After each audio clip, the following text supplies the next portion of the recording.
에베소서 6장 10절에서 18절까지의 말씀입니다. 에베소서 6장 10절에서 18절까지 말씀, 스크린에 나오지 않습니다. 여러분 성경책으로 보셔야 됩니다. 신약 성경 316쪽에 있습니다. 저와 한 절씩 교독하고 마지막은 함께 읽을 때에 말씀이 내게 하는 소리로 듣고 우리가 집중해서 읽겠습니다. 제가 10절 먼저 읽겠습니다. 그토록 너희가 주 안에서와 그 힘의 능력으로 강건하여지고 마귀의 관계를 능히 대적하기 위하여 하나님의 전신갑주를 입으라. 우리의 씨름은 혈과 육을 상대하는 것이 아니요 통치자들과 권세들과 이 어둠의 세상 주관자들과 하늘에 있는 악의 영들을 상대함이라. 그러므로 하나님의 전신갑주를 취하라. 이는 악한 날에 너희가 능히 대적하고 모든 일을 행한 후에 서기 위함이라. 그런즉 서서 진리로 너희 허리띠를 띠고 의의 호심경을 붙이고 평안의 복음이 준비한 것으로 신을 신고 모든 것 위에 믿음의 방패를 가지고 이로써 능히 악한 자의 모든 불화살을 소멸하고 권의 투구와 성령의 검 곧 하나님의 말씀을 가지라. 함께 읽겠습니다. 모든 기도와 간구를 하되 항상 성령 안에서 기도하고 이를 위하여 깨어 구하기를 항상 힘쓰며 여러 성도를 위하여 구하라. 아멘. 다시 한번 기도하겠습니다. 성령 하나님, 우리의 영이 집중되게 하여 주십시오. 우리의 영이 깨어있게 하여 주십시오. 주의 말씀에 반응하게 하여 주십시오. 감사하며 예수님의 이름으로 기도합나이다. 아멘. 우리나라가 월드컵 대표팀이 자력이든 타력이든 어쨌든 본선에 올라갔습니다.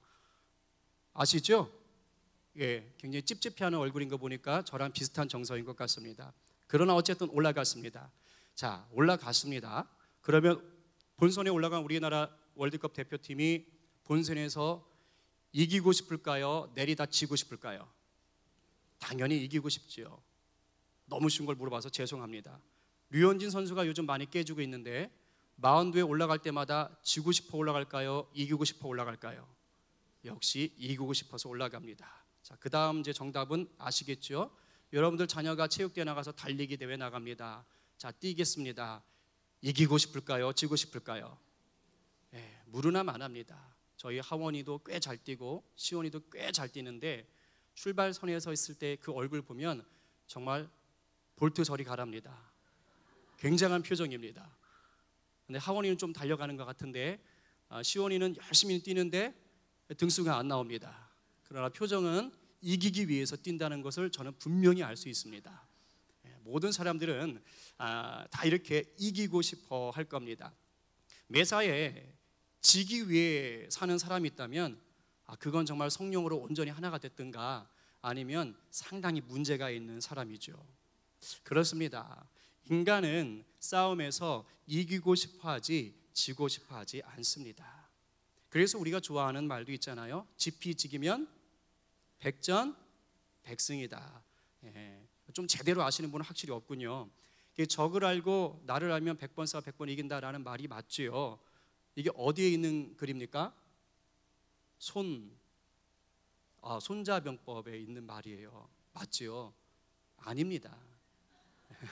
손자병법에 있긴 있는데 이 말이 있는 게 아니고요. 우리가 잘못 알고 있는 겁니다. 원래 손자병법 그 모공편에 보면 지피지기면 백전불태라라고 돼 있습니다. 그러니까 적을 알고 나를 알면 100번을 싸워도 위태롭지 않다 이 뜻이 있는 거예요. 근데 이걸 우리가 좀 오버해가지고 지기는 싫으니까 백전백승이다 이렇게 얘기를 하고 있는 거죠. 자, 뭐가 되었든지 간에 나의 상태와 적의 상태를 똑바로 알고 있으면 적어도 질 위험은 많이 줄어듭니다. 위태로움은 피할 수가 있어요. 그게 분명합니다. 이 원리가 우리들의 신앙생활에도 그대로 적용될 수가 있어요. 우리가 우리의 적이 누구인지 정확하게 알면 신앙생활을 하는데 승리할 수 있는 우선권을 붙잡을 수가 있습니다. 아멘이세요? 좋습니다. 그럼 한번 제대로 아시는지 물어보겠습니다. 신앙생활을 하는 우리에게 있어서 진짜 적이 누굴까요? 그냥 1번, 2번으로 물어볼게요. 사람입니까? 마귀입니까? 다시 물어볼게요. 진짜 적이 사람입니까? 마귀입니까? 자신이 없어 하는 것 같은데요. 예. 우리가 오늘 본문 보셨잖아요. 말씀 다시 물어보겠습니다. 진짜 적이 사람이에요, 마귀예요? 이렇게 나오셔야죠. 제가 순간 기억력을 너무 의심했습니다. 예. 우리의 진짜 적은 마귀죠. 마귀인 거 맞습니까? 확실해요? 그런데 이상하죠. 우리 이렇게 알고 있는데 나랑 의견이 맞지 않는 시어머니 때문에 그렇게 힘들어해요. 마귀가 적인 걸 알고 있는데 이상하죠? 그렇게 나를 괴롭히는 직장 상사를 못 잡아먹어서 안달입니다. 아주 그냥 밉상인 그 후배가 아주 그냥 갈아먹고 싶어가지고 안달이에요. 적은 분명히 마귀인 걸 아는데 그러고 있습니다. 나를 배신하고 내 가슴에 못을 박은 그 사람을 절대 용서하지 못합니다. 일주일에 2번은 꿈에 나타나. 절대 용서하지 못하는 거죠. 적이 마귀인 건 아는데 왜 자꾸 우리의 시선은 그 사람에게 가 있는지 모르겠습니다. 나와 성격이 맞지 않는 사람이나 공동체를 향해서 분노하거나 미워하는 것은 적을 잘못 알고 대응하는 거예요. 나를 힘들게 하는 사람이나 공동체 때문에 주눅이 들고 패배의식에 휩싸이는 건 역시 적을 잘못 알고 있는 겁니다. 오늘 본문 12절은 분명히 말하고 있습니다. 우리 성경책 보면서 한번 같이 읽어보겠습니다. 12절 우리의 씨름은 시작.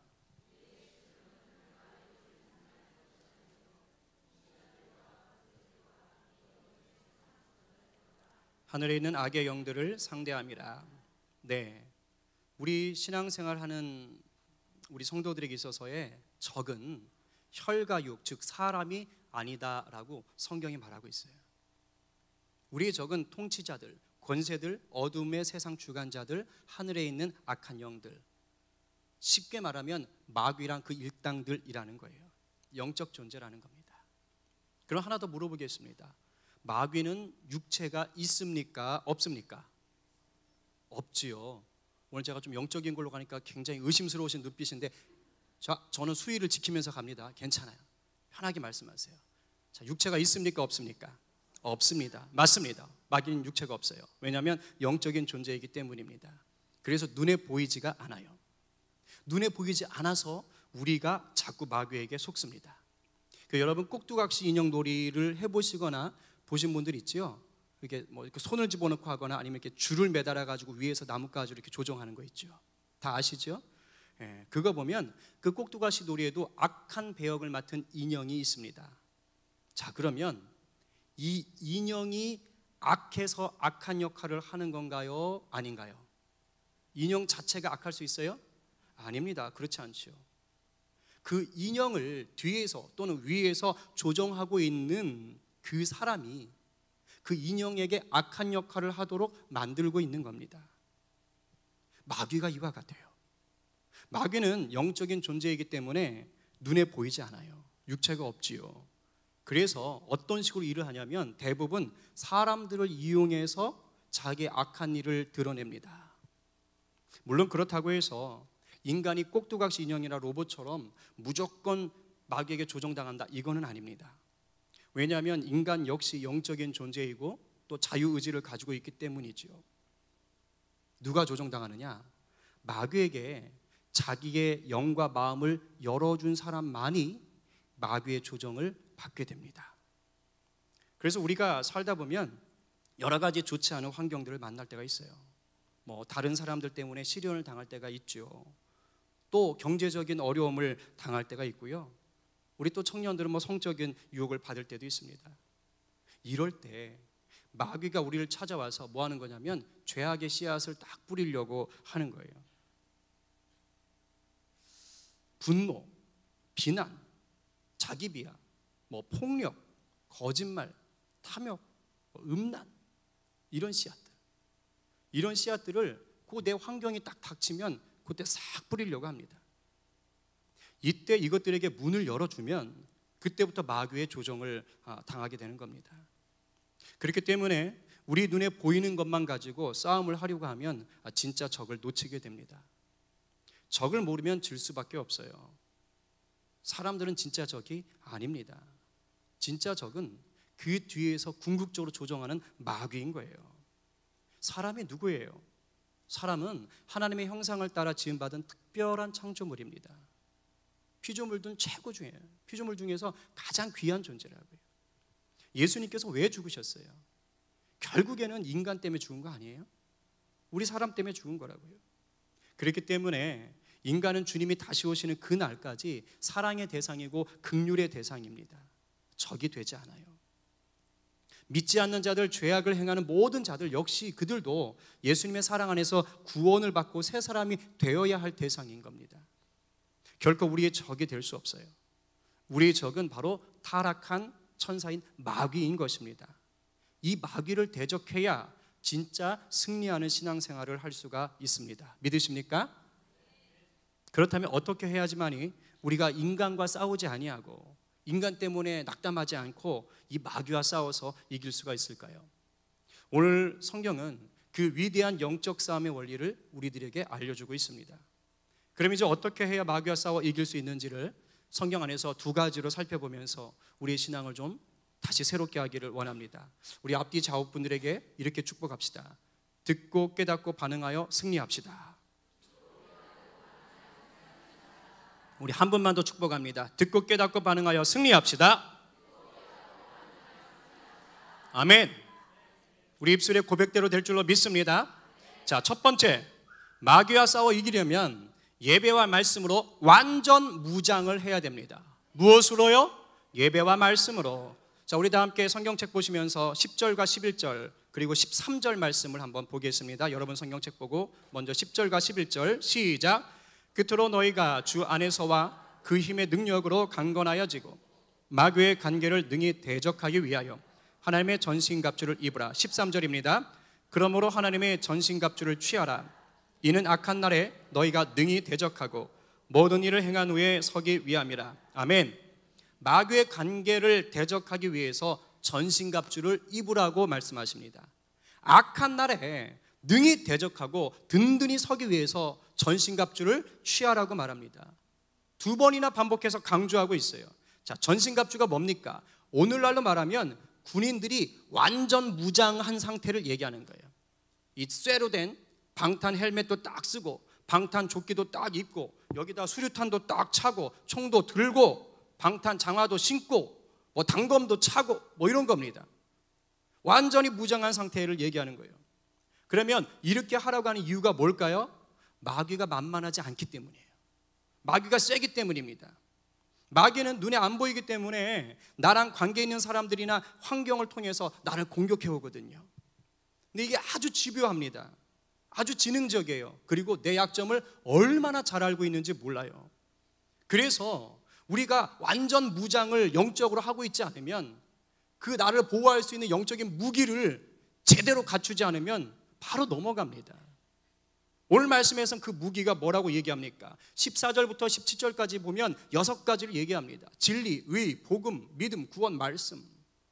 이걸 상세하게 얘기하려면 시간이 많이 가요. 오늘은 설명하지 않습니다. 그냥 딱 봤을 때 간단히 말하면 뭐와 연관이 있어요? 내가 예수 믿고 나서 누리는 것들이에요. 그렇지요? 예수 믿고 났을 때 누리는 겁니다. 진리 되신 예수님을 내 구주로 모시며 진실하게 사는 거, 나를 의롭다고 하시며 하나님의 자녀로 삼아주신 것을 믿는 거, 그 구원의 기쁨을 든든히 붙잡고 그 믿음 위에 서서 예수님의 복음을 증거하는 거, 이것을 위해서 내가 예수님의 말씀을 묵상하고 깨닫고 실천하는 것, 이런 것들이 바로 영적으로 완전 무장하는 거예요. 늘 듣던 겁니다. 그러면 저걸 어떻게 하냐 이거예요. 저걸 어떻게 무장할 수 있는가 하는 겁니다. 어떻게 해야 전신갑주를 우리가 입을 수가 있는가 하는 거예요. 저것들 일일이 설명하는 게 중요한 게 아니라 저 전신갑주를 내가 입고 사는 게 중요한 것이죠. 저것을 입기 위한 게 바로 뭡니까? 예배와 말씀으로 무장되는 거예요. 여러분들 공적인 예배와 성경 공부 또는 큐티 생활 이런 거 게을리 하시면서 내가 영적으로 강건하겠다? 전신갑주 입겠다? 착각 중에 착각이십니다. 10절 말씀처럼 먼저 주 안에 거하는 게 전신갑주를 입는 시작이에요. 주 안에서와 능력으로 강건하여지고 주 안에 거할 때 그게 시작이 되는 겁니다. 그러면 우리가 주님 안에 가장 깊게 거할 수 있는 방법이 뭡니까? 예배지요. 말씀이지요. 한번 여러분들 살아온 날들을 되돌아보십시오. 내가 은혜를 누리고 가슴이 뜨거워지고 주님을 향한 열정이 솟아올랐던 때는 주로 언제였습니까? 예배했을 때예요. 그냥 예배가 아니라 정말 깊은 예배 가운데 들어갔을 때, 그때입니다. 성경을 대충 읽는 것이 아니라 성경을 읽다가 그 말씀이 깨달아졌을 때예요. 그때 내 영이 힘을 얻었던 겁니다. 삶의 문제들이 많이 있지만 오늘처럼 이렇게 헤브니 워십 같은 예배에 나와서 비록 피곤하고 낙담되지만 뜨겁게 예배하고 나면 이상하지요? 문제는 해결이 안 됐는데 성령께서 담대함과 지혜를 주실 때가 많잖아요. 그렇지 않습니까? 내가 어려움이 닥칠 때 잘 생각해 보세요. 그때마다 불쑥불쑥 튀어나오면서 나에게 위로가 되는 그 한마디가 뭡니까? 성경 말씀입니다. 놀라지 말라, 내가 너와 함께한다. 담대하라, 너는 내게 부르짖으라. 다 이런 말씀들, 내가 힘들 때 툭툭 튀어나오는 것들이에요. 내가 말씀으로 붙잡아 있으면 그런 것들이 나를 지키는 겁니다. 예배와 말씀이 살아있으면 바울이 말했던 저 6가지의 전신갑주가 어떻게 되는 겁니까? 늘 완전 무장된 상태로 나를 보호하고 있는 거예요. 이것을 믿으시고 더욱더 예배와 말씀에 목숨을 거시는 우리 헤브니 가족들 되시기를 간절히 축원합니다. 두 번째는 뭐냐? 마귀와 싸워 이기려면 간절히 기도해야 합니다. 너무 뻔한 거지만 너무 중요한 거예요. 18절 성경에 이렇게 써 있습니다. 한번 같이 읽어볼까요? 모든 기도가 시작!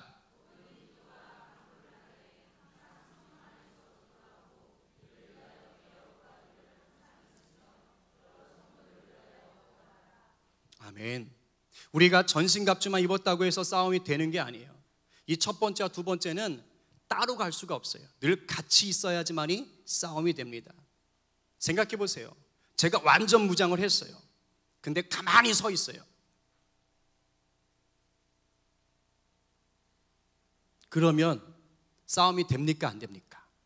완전 무장하고 가만히 서 있으면 박물관에 서 있는 저 밀랍 인형과 다를 게 전혀 없습니다.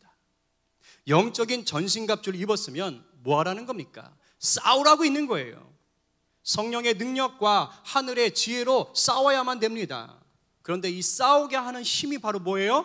기도인 겁니다. 기도. 잘 들으세요. 기도는 천국에서 공급받는 성령의 핵연료입니다. 핵연료.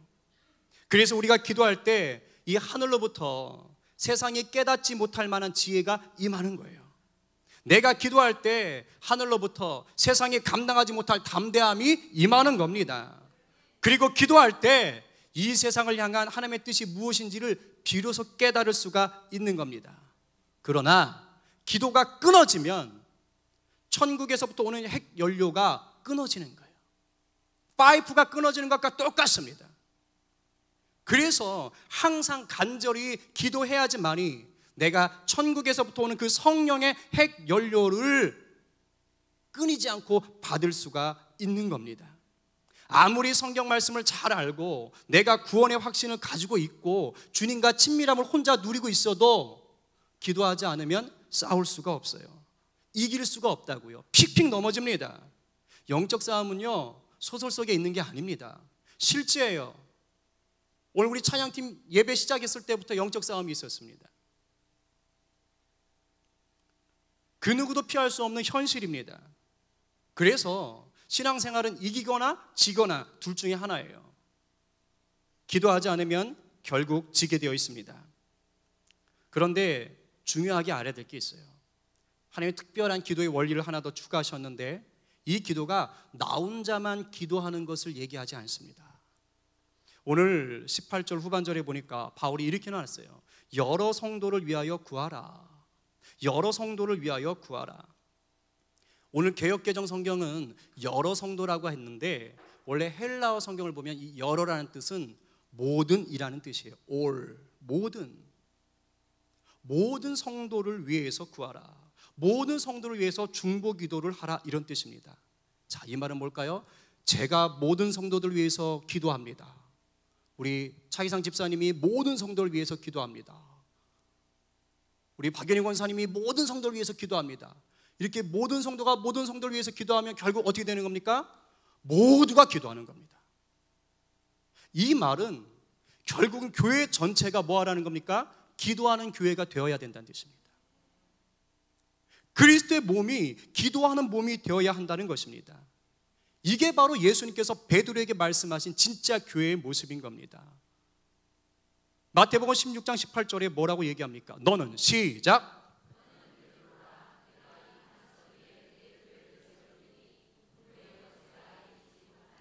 이게 진짜예요. 교회는 태생적으로 지옥의 권세가 이길 수 없는 그리스도의 몸인 겁니다. 왜요?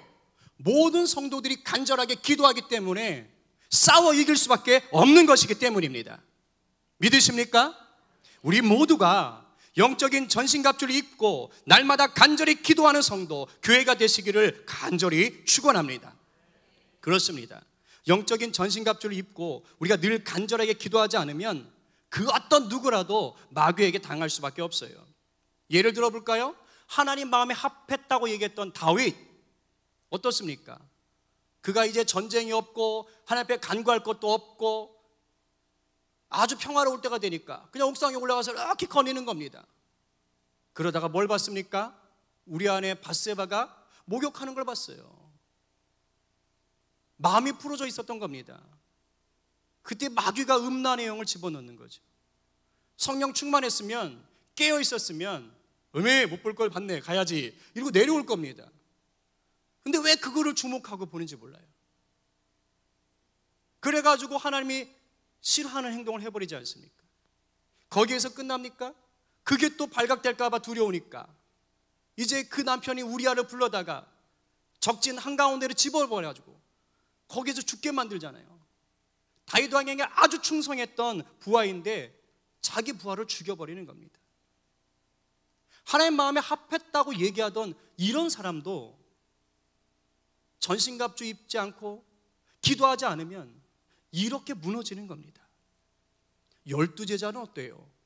가룟 유다, 성경에 보면 마귀가 예수님 팔 마음을 넣었더라 이렇게 돼 있어요. 그 마음을 허용하고 나니까 은 30냥에 예수님을 팔아버리잖아요. 그 호언장담하던 베드로도 예수님을 배신하지 않습니까? 초대교회 성도들도 똑같았어요. 아나니아와 삽비라 부부, 한창 초대교회가 막 은혜가 임하니까 자기들이 소유를 막 파는 겁니다. 그래서 공동체를 위해서 쓰라고 갖다 놓는 거예요. 이때 아나니아와 삽비라 부부도 우리도 한번 해볼까? 하고 소유를 팔아가지고 교회 앞에 헌금으로 갖다 놓습니다. 그런데 베드로한테 혼나죠. 왜요? 마귀가 장난질을 친 거예요. 그 사이에 땅값에 얼마를 감추고 일부만 헌금으로 드린 겁니다. 결국엔 이 일로 초대교회 안에서 본보기가 되지요. 죽습니다. 마귀가 이렇게 무서운 놈이에요. 우습게 여길 게 아닙니다. 신앙생활 50년 넘게 했다고, 교회의 직분이 높다고, 교회 봉사를 많이 하고 있다고 마귀가 비껴가지 않습니다. 목사라고 해서, 장로라고 해서, 권사라고 해서 봐주는 게 아니에요. 결국엔 신앙생활은 내가 어떻게 하느냐에 따라서 승리할 수도 있고 깨질 수도 있습니다. 영적 세계의 실체를 제대로 알고 예배와 말씀 그리고 기도로 무장할 때 신앙생활에서 승리할 수 있습니다. 그럴 때요 하나님께서 천군 천사를 보내시는 거예요. 그럴 때 그 마귀와 그 쪼무레기들을 하나님이 능히 막아주시고 하나님의 통치가 임하게 하시는 겁니다. 이게 영적 세계예요. 다니엘을 보십시오. 다니엘서 10장을 보게 되면 그가 하나님 앞에 겸손하게 무릎 꿇고 기도할 때 천사 가브리엘이 도착합니다. 그리고 나서 하나님의 뜻이 무언가를 알려줘요. 근데 이 천사가 오기 전에 21일 동안 그 바사 왕국을 다스리는 영적인 공중권세 잡은 악한 영에게 붙잡혀서 싸웁니다. 그때 미가엘 천사장이 와가지고 같이 싸워요. 이게 영적 세계입니다. 21일 동안 싸워서 마침내 이기고 도착한 거예요. 기도를 계속했더니 영적 세계의 싸움이 일어나면서 마침내 이기게 하시고 하나님의 뜻을 알려주신 겁니다. 이탈리아의 군대 백부장이었던 고넬료는 어땠습니까? 비록 이방인이었지만 사도행전 10장 2절에 따르면 그는 하나님을 경외하고 하나님께 항상 기도했다, 항상 기도했다라고 얘기했어요. 그랬더니 천사가 베드로 나타나서 베드로에게 신방을 요청하세요 라고 얘기합니다. 그리고 베드로에게도 동일하게 얘기해줘요. 그래서 베드로가 고넬료를 방문합니다. 이게 어떤 의미가 있는지 아세요? 이방인들에게는 복음이 들어가지 않는다고 생각했어요, 그때는. 근데 하나님께서 기도하는 자를 통해서 천사를 보내 역사하시는 말미암아 이방인들에게도 복음이 들어갈 수 있다. 이것을 바로 베드로에게 또 믿음의 초대교회 사람들에게 보여준 역사였습니다.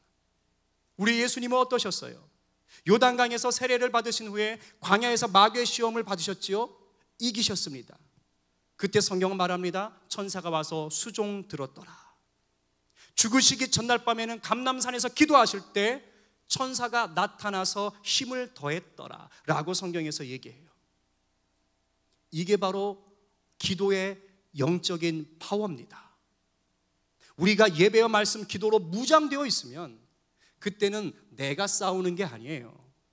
그렇게 무장되어 있으면 영적인 세계에 천사가 와서 천군 천사가 함께 싸워 이겨주는 것입니다. 혹시 우리 삶에 어려움이 닥치고 낭망할 일이 있으셨습니까? 그것이 지금 나를 가시처럼 찌르고 있어요? 그게 뭡니까? 인간관계입니까? 돈입니까? 질병입니까? 지금 이것들 때문에 내 마음속에 미움이 일어나고 다툼이 일어나고 남을 정죄하고 있고 계속해서 자꾸 욕심이 올라오고 음욕이 올라오고 낙담하고 두려워하고 의심하고 있진 않아요? 속는 겁니다. 속는 거예요. 눈에 보이는 게 전부가 아니에요. 그 너머에 적이 있어요. 진짜 적이 있어요. 마귀가 있어요. 그렇기 때문에 오늘 이 시간 이 말씀을 통해서 내 영적인 상태를 먼저 점검해 보시기 바랍니다. 과연 내가 예배와 말씀 생활을 제대로 하고 있나? 내가 늘 기도로 이 성령의 핵 연료를 공급하고 있나? 먼저 점검하세요. 어떠세요? 그렇게 하고 계세요? 아니면 좀 부족하세요? 하나님 탓하실 거 아무것도 없습니다. 하나님 늘 우리에게 풍성하시고 전능하신 분이에요. 단지 내가 준비가 안 되니까 그걸 누리지 못할 뿐입니다. 그러나 참 감사하게도 우리에겐 중보자 되시는 예수님이 계십니다. 주님이 오늘도 돕고 계세요. 내가 깨닫고 회개하고 돌이키면 주님은 기다렸다는 듯이 다시 내게 새 힘을 주십니다. 천군 천사를 보내서 이길 힘을 주시고 다시금 강한 용사로 세워줄 줄로 믿습니다. 우리 모두가 이러한 은혜를 받아 누리게 되기를 간절히 축원합니다. 우리 시간 함께 찬양하고 기도하겠습니다.